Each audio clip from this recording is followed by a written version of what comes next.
Lakini wakati uchaguzi unakwisha, baada ya uchaguzi wa siku moja, tunafanya uchaguzi siku moja, ule anachaguliwa kwa kura mingi ndio anakuwa kiongozi wa kila mtu.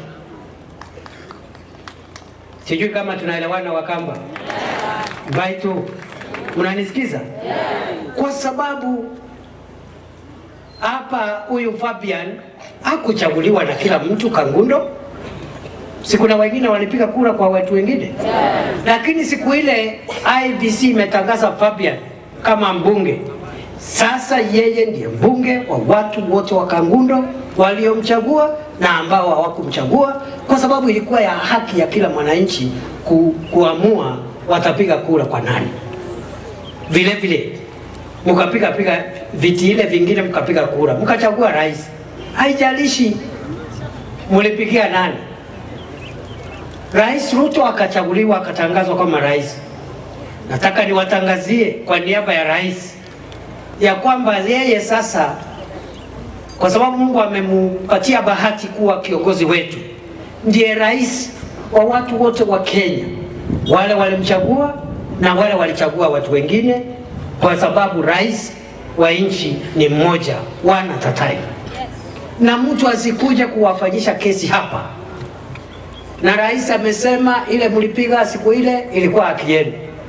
Uko mbele anawarai tu mkumbuke, hata yeye mpigie. Hata wale hawakumpigia 2022, labda huko mbele mumfikirie vizuri kulingana na ile kazi atawafanyia, mumchague huko mbele.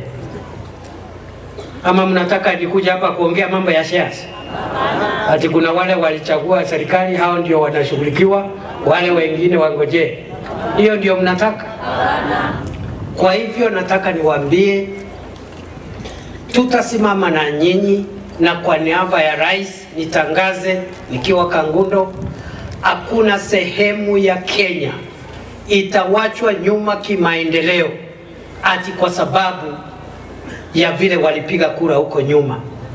Sehemu zote za Kenya, kaunti 47, maeneo bunge 290 yote na wodi zetu 1450 sitapata maendeleo na huduma ya serikali bila ubaguzi, kwa sababu ile serikali imechaguliwa ni serikali ya Kenya mzima, sio serikali ya pande moja.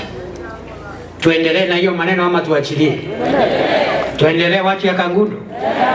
Kwa hivyo niko hapa kwa niaba ya rais na kwa niaba ya sisi zote kuwatangazia mahali tumefikisha ile agenda ya tulikuwa tumesema tutafanya, agenda ya kubadilisha uchumi wetu wa Kenya. Kuna hatua ambayo tumepiga, lakini